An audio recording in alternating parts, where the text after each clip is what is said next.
नमस्ते दोस्तों, जरा सोचिए आपका पूरा गांव, आपका घर, आपकी फील्ड रातों रात सब पानी में डूब गया हो और आपके पास सिर्फ एक नाव है और ऊपर छत है। यही हो रहा है आज असम में। 2026 का असम फ्लड इस साल के सबसे भयानक डिजास्टर में से एक बन चुका है। अभी तक 80 से ज़्यादा लोगों की मौत हो चुकी है और करीब 2,12,000 लोग इससे प्रभावित हो चुके हैं। आसाम में अभी ऐसा हो चुका है जिधर देखो उधर सिर्फ पानी ही पानी और तबाही ही तबाही है। तो आज की इस वीडियो में हम बात करेंगे ये बाढ़ कब आई, कैसे इतनी भयानक रूप धारण की और इसके पीछे की असली वजह क्या है, और सबसे जरूरी बात, आखिर इसे रोका कैसे जा सकता है। आज सब कुछ इस वीडियो में बात करेंगे। तो चलिए वीडियो को शुरू करते हैं।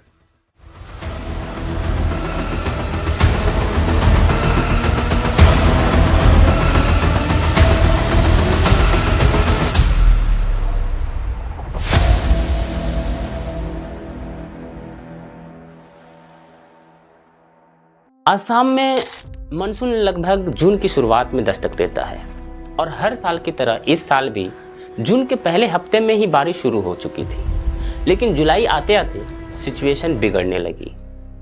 16 जुलाई 2026 को पहली बड़ी सिचुएशन रिपोर्ट आई, जिसमें असम और मिजोरम दोनों में फ्लड अलर्ट जारी कर दिया गया। धीरे धीरे पानी बढ़ने लगा और पानी का लेवल इतना ज़्यादा बढ़ गया कि इसमें कई जान माल की हानि हुई।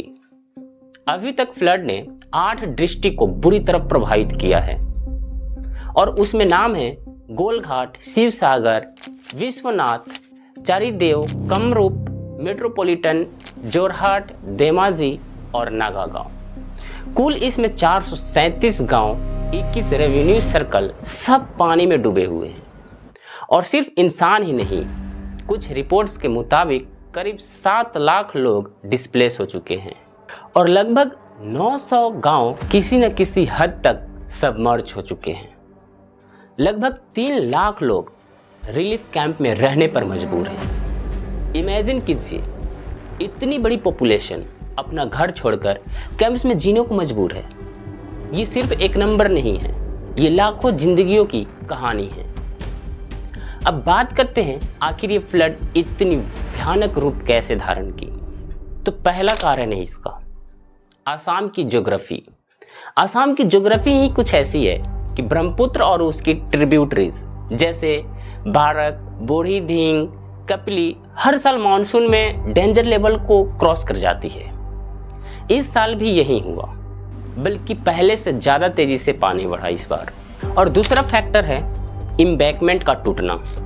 आसाम में बाढ़ रोकने के लिए जो एम्बैंकमेंट बनाए गए हैं वो अक्सर रोड की तरह भी यूज़ होते हैं, लेकिन असलियत ये है कि सिर्फ टेम्पररी मेजर्स, और जब ये टूटते हैं तो पानी का बहाव कई गुना तेज हो जाता है और डिस्ट्रक्शन भी उतना ही ज़्यादा ये तबाही मचाता है। और यहाँ एक चौंकाने वाली फैक्ट है, असम के जल संसाधन मंत्री ने खुद माना है कि 60% से ज़्यादा एम्बैंकमेंट जो हैं वो रिकंस्ट्रक्शन या रिपेयर की ज़रूरत है उन्हें। सोचिए, हर साल यही एम्बैंकमेंट टूटते हैं, हर साल यही तबाही होती है, फिर भी प्रॉपर रिपेयर नहीं हो पाता। क्या है इसके पीछे का कारण? तीसरा कारण है क्लाइमेट चेंज और अनप्रेडिक्टेबल रेनफॉल पैटर्न। पहले जो बारिश महीनों में होती थी, अब वो कुछ ही दिनों में बहुत ज़्यादा इंटेंसिटी के साथ बरस जाती है और इसे कहते हैं एक्सट्रीम रेनफॉल इवेंट्स। और ये पूरे नॉर्थ ईस्ट इंडिया में बढ़ रहे हैं ऐसे मामले। चौथा कारण है डिफॉरेस्टेशन और अनप्लान्ड अर्बनाइजेशन। पहाड़ों पर जंगल काटने से मिट्टी पानी को रोक नहीं पाता और सीधा पानी नदियों में बहकर आ जाता है, जिससे नदियाँ जल्दी से उफान पर आ जाती है। तो बेसिकली ये फ्लड सिर्फ प्राकृतिक का प्रकोप नहीं है। एक्सपर्ट और जर्नलिस्ट का साफ कहना है कि इस तबाही का सबसे बड़ा हिस्सा ह्यूमन एक्शन और नेग्लिजेंस की वजह से है। अब बात करते हैं कि इस बाढ़ का, इस फ्लड का आखिर असम पे असर क्या पड़ा। तो असर कुछ यूं पड़ा है कि 17,198 हेक्टेयर से ज़्यादा फसल पूरी तरह पानी में डूब चुकी है। यानी किसानों के पूरे साल की मेहनत बर्बाद है। रोड, रेलवेज और फेरी सर्विसेज सब कुछ डिस्टर्ब हो चुकी है। यहाँ हजारों परिवार अपने घर छोड़कर रिलीफ कैंप में शरण लेने पर मजबूर हैं। और सबसे दर्दनाक, कई परिवारों ने अपने घर को खो दिया तो कई ने अपनों को खो दिया इस बाढ़ में। एसडीआरएफ और एनडीआरएफ की टीमें दिन रात रेस्क्यू ऑपरेशन में जुटी है, लेकिन ग्राउंड रियलिटी ये है, हर साल यही कहानी दोहराई जाती है। अब सबसे इंपॉर्टेंट हिस्सा, इसे रोका कैसे जा सकता है?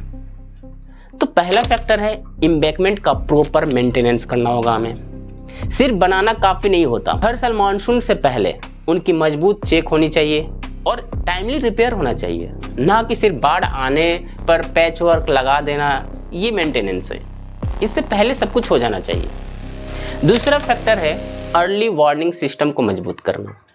अगर लोगों को 48 से 72 घंटे पहले एक्यूरेट वार्निंग मिल जाए तो जान माल का कोई नुकसान ही नहीं होगा। काफी हद तक इस नुकसान को कम किया जा सकता है।